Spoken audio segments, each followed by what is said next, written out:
My name's Alon. I'm going to be your guide today. Thank you for joining us. I'm a graffiti tour guide and a graffiti artist myself, and today we're going to have about an hour and a half walk around the neighborhood. We're going to walk just over a K, and yes, it's good. I see you all have water. Please drink more than you think you should. Big question. When I say I'm a graffiti artist, or when I say the word graffiti, what does that tell you? What pops to mind? Very cool. Very cool, thank you. Vandalism. Vandalism, very true. Gang affiliation. Gang affiliation, that's also true. That's where we started. Maybe, well, some of us, but yeah. Street art. Street art, what did you say? Politics, very good. You're on the right track, I like this. All right, now, if you've noticed, there's usually, when I ask this question, there are two types of people. The ones that go for the crime side, vandalism, gangs, and there are those that go to the artistic side, creativity, spray paint, colors, stuff like that. Do you agree that graffiti is art? Yes. Yeah. Very good, I like you already. It is true what you said, gang affiliation and vandalism. We are vandals. What we do is illegal. And you can know that if I say graffiti. Right? Every time I say graffiti, definition-wise, illegal. If I say street art, it's commissioned and asked for. Around us, mainly in that area, there are 5 pairs of eyes, just specifically eyes looking down at us.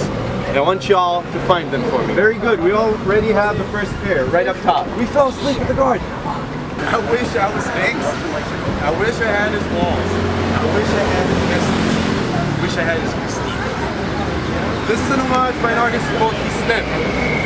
Bottom left corner, right? Very big around the neighborhood. We're gonna see some more pieces by him throughout the tour. Here's the thing. I'm not gonna answer it now. I want y'all to start thinking about how this was done.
The eyes up here are different from the rest of the eyes we saw.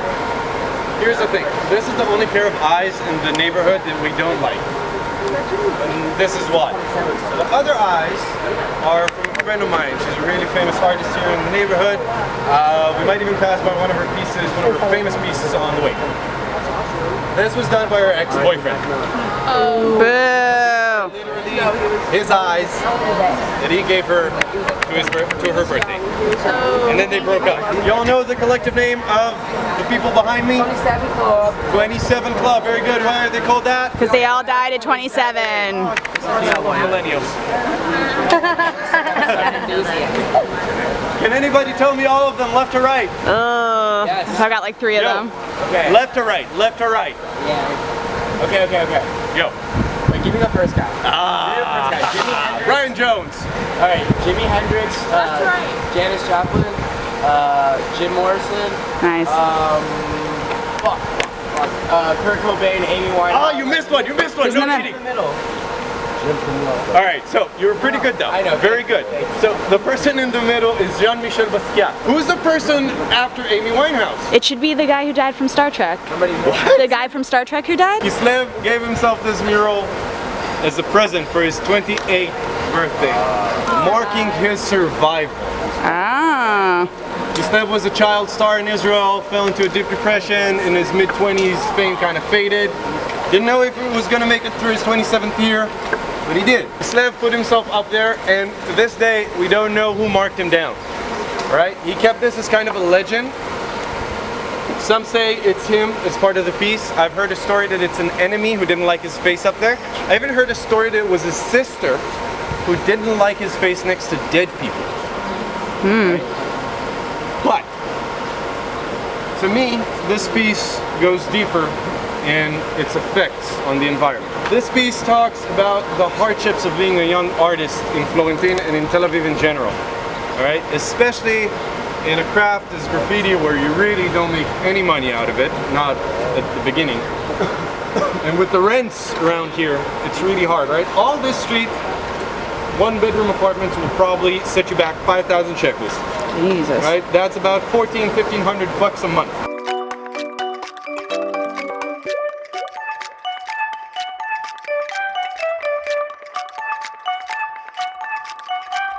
What I love about this is how undisturbed all the pieces are, except for this one. Someone did this for some reason, I don't know. But for the most part, look at how people are careful not to skip over each other, not to mark people down. And it's still evolving, by the way, right? This, for instance, was a different piece that was marked down in black. Just a few weeks ago, someone came by and did all this, right? This is pretty new. This wasn't here yesterday.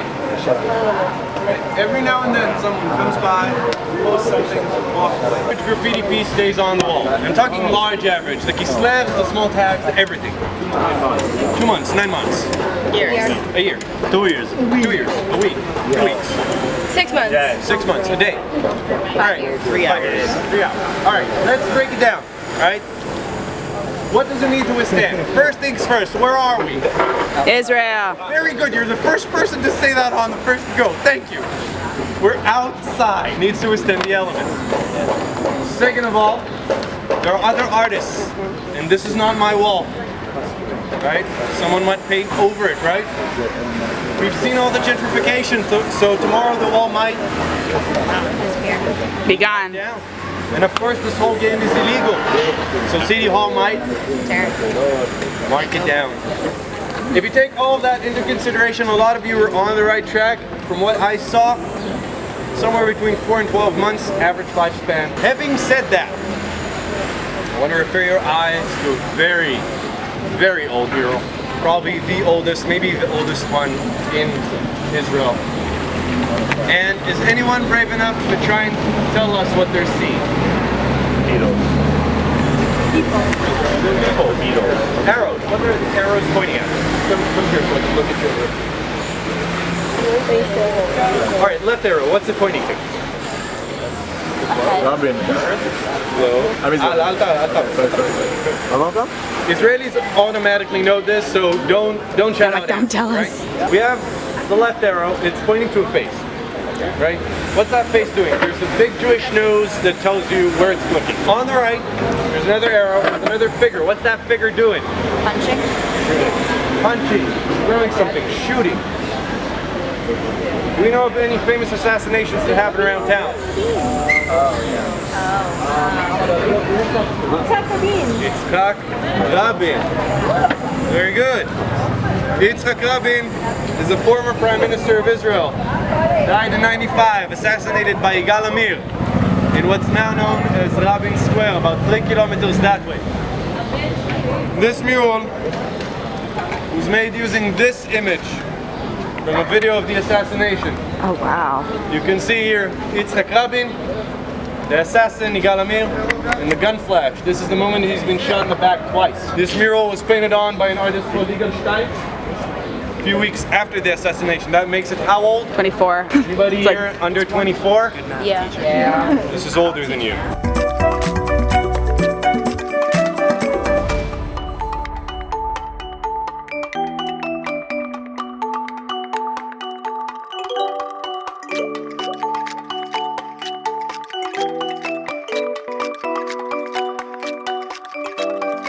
ישראלי, איך אתה אומר סנופי? איך? Every American group will say Snoopy. There's one person who says Charlie Brown. If you look up Israel on Google, you go to the image search, you maybe go to the second page, you will find an image of this little dude. His name is Sulik. Sulik is the nickname of anyone called Israel. If you have a friend named Israel, you can call him Sulik. Sulik is the Israeli mascot, right? He's the happy-go-lucky settler. He has his showish sandals, and he has his stumble hat, and he works the fields, and he's always happy, always fat. Next to him, who is that? Who do you think that is? Looks like Pigpen. The Palestinian narrative has an equivalent. His name is Kandala. Kandala is a 10-year-old refugee boy, always looking away from the observer, always hands behind his back to show his powerlessness against greater forces tossing him from place to place. And the artist who created him said he will never grow old until he goes back to his homeland. And here, what do we see them do? Hugging. Let's get together. Let's have peace, right? Are you filming this? It's so interesting. A very straightforward message of peace by Islam. Very good. This is a pretty straightforward piece, so this is not why I brought y'all here. I want to bring back the question we had on the first one and this one. Cut off. What might the artist be trying to tell us here? Commentary on it. If your accessibility isn't accessible, it's not accessibility. Option. Very good. Does any of you know what's written here? Oh yeah, I read that. Y'all are in the dark now, right? You're missing out on something. Maybe we're all missing something. So here's the story here. This is a piece by Vera Dro, a very famous artist in the neighborhood. And a few years back, she was invited to Zagreb in Croatia for a graffiti exhibition, during which one of her missions was find the perfect wall and paint us a beautiful mural. So one night she goes out scouting for that perfect wall, and she sadly cannot find it because every other wall she looks at has a swastika on it. She goes back to the organizers of the exhibition and goes, "Y'all don't like Jews around here, huh?" And they were honestly quite shocked. They looked at her going like, "What are you talking about? You're Israeli, you're Jewish. Why did you? We obviously don't care." So she takes them out. She points over 150 swastikas in a neighborhood not much bigger than Florentin. It took her a while, but she figured it out. They just didn't see it. It was hatred that was not aimed at them, so it just flew over their head and went the other way. So she decided, all right, I'm going to draw attention. And under every swastika she finds, she puts Braille, usually saying, "I must remember I am blind." Sometimes fear makes us blind. This, I'm going to touch on it later, says, "I know you're blind." Find the hole, point it at the wall. Ready? Now, there's a misconception brought about by How Else Hollywood about us graffiti artists that we paint like this. As you can see, there's nothing there. What you want to do is check your paint, and you want to go very close in very short bursts. What do I mean by that? My name is Alon. I want to write it down. Right. Simple, quick. If I drag on it, Start dripping. this sucks. Alright? Same goes if I want to fill something in. Short bursts from afar give you an even coat and a fast dry. Right? And don't be afraid to make mistakes because you can always fix them. This doesn't really pop that much. If I want to make it show, what do? Add it One. Very on. good. So, another paint. Now, the outline is tricky, right? The key here is confidence, even if you don't have it, right? You check your can, you start off, it needs to be a quick one motion, right? Meaning, and if I mess it up a little bit, it doesn't matter, I can fill it up. Now, another cool trick for you, alright, this I learned from Aish, you can see, it was here. This still looks very 2D, so I want to give it some lighting. Nice. And I want to give it some shade. Right? Now, as I've said in the beginning, I'm a crap painter, so this is why I use stencils. But look, I can fix it. Right? Not the best work, but again, I've admitted it beforehand, so give me a break. These are the basics. Keep it short, keep it tight, and don't try and do letters this big.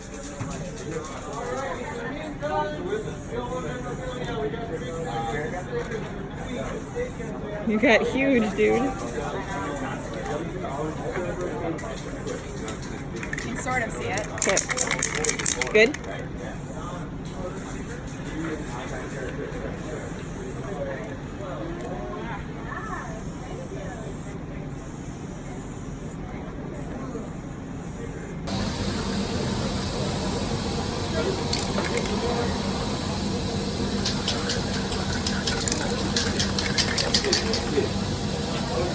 What is it?